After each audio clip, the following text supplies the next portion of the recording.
Okay, well, I'm a philosopher for my day job, and I've been writing for The Wire for a long time, but these views I'm going to put forward are not necessarily the views of The Wire, although they might well agree. So, I suppose I look upon the decline of the print media with very mixed feelings, and generally with very depressed feelings. And I just want to outline what I think the issues are that need to be addressed. I mean, I don't really have sort of concrete proposals about what might be salvaged or what developments might be good, but I just want to provide a kind of framework for a debate on this question. And I think a useful distinction is between populism and elitism. And this enables me to bring in questions about critical judgement, subjective opinion, and the education of taste, which is a phrase that most people think was totally out of the 19th century. And Lord Reith. How extraordinary. Yeah, Lord Reith. I think Lord Reith is basically right, actually. But in many of his views, maybe not his Calvinistic inclinations. If it's right that response to music or the arts is essentially subjective, that there's no standard of taste, as David Hume put it in the 18th century in a famous essay, then it seems that you're not really losing very much by losing the critic of the Times or the Telegraph or the Independent or regular music reviews and so on, because after all they're just expressing their personal opinion, their subjective opinion, and that's no better than anyone else's. And so the blogosphere provides plenty of subjective opinions, and the more the merrier, and so what on earth could be wrong with that? Now, obviously, I'm not a dyed-in-the-wool elitist, so I don't think that, I think people should be encouraged to develop an appreciation of the arts, and that's part of what a humane education is. It's very much under threat in the kind of utilitarian, economistic derived sort of worldview of the present, a lot of politicians. And so I think, people need to be encouraged to respond, and that's part of what a critic does. And they do that in virtue of their wide experience of a particular field of the arts, not necessarily of a scholarly understanding, though that obviously can be useful. I mean, although I'm defending appreciation and criticism, you might think, well, I mean, I'm an autodidact as far as these musical forms come. I have a kind of O-level from the London College of Music and grade 8 piano. I didn't do a music degree, but I have listened to a lot of music and I've thought about it, and people seem to employ me to write reviews, so I've paid my dues over many years.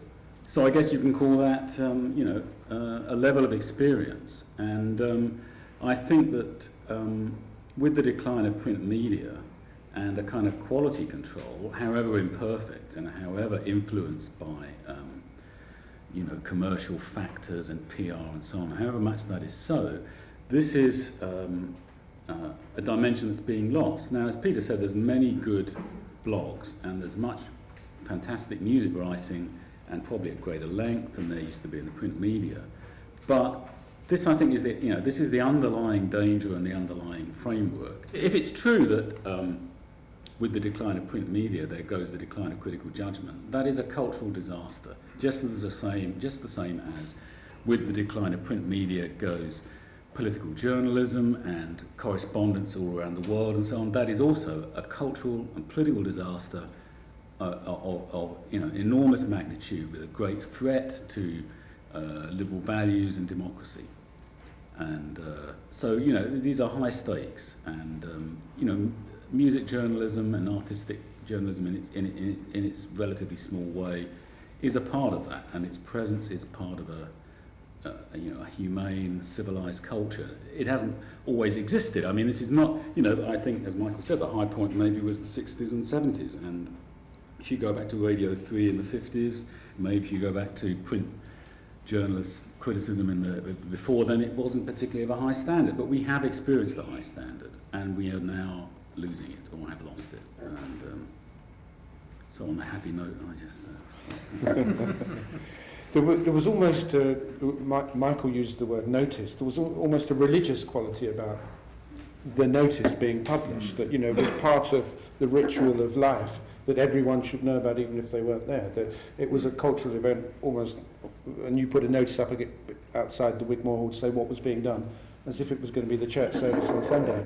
And we've certainly lost the sense that it's part of the responsible culture to know such things were happening. Except that I guess at that time the audience was smaller.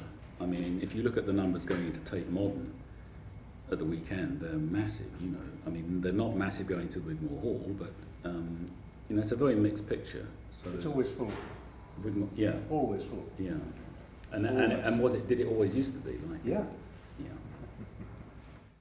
Anyone want to take up something with Andy? Andy said just now of criticism of being of a particular, needing to be of a particular standard. Well, let me just what David Hume said in this essay of the standard of taste was a quote to the effect that if somebody says that this hack poet called Ogilvy, that nobody now knows, is as great as Milton, then that's a bit like someone saying a molehill is as high as Tenerife. And he said no one pays attention to such an opinion. Now, I think it's in the nature of artistic criticism that you can't provide hard and fast criteria, but nonetheless, if somebody does say that kind of thing, it's recognised. Well, it's generally recognised as absurd. Except today, unfortunately, we've got this crazy mindset of subjectivism where you think, I think Beethoven's a greater composer than Andrew Lloyd Webber, but that's just your opinion. Well, it's not just my opinion. It's an absurd claim to make any comparison. Anyone want to stand up for subjectivity? A good case might be somebody like Damien Hirst who's being reassessed at the moment. And how can you get some sort of an objective stamp? Well, there will be, given the test of time. I mean, I think it's almost certain that in 100 years, Damien Hirst will be a footnote to, Big business. Well, it'll be one of those cases of an extraordinary success that burnt out a very short time afterwards because there was nothing there. That's my prediction. Whistler was kind of divided a bit as well, but he was very famous and well, but some of his stuff did come through. But if you're asking about standards, one response, I mean, that's just one element of the response is the test of time. What will endure? And the reason things endure is because they've got something to them. So it's not, I mean, there's an element of historical accident, but, if something doesn't have substance, it won't be remembered. And sorry? Bach was forgotten for how long? Entirely forgotten. And you think there aren't any shareable judgments we can make? Long term, that we can agree on certain values that represent quality art. I'd rather hear from the rest of you before I answer that. Okay, we'll grab you afterwards. Let's move on to John.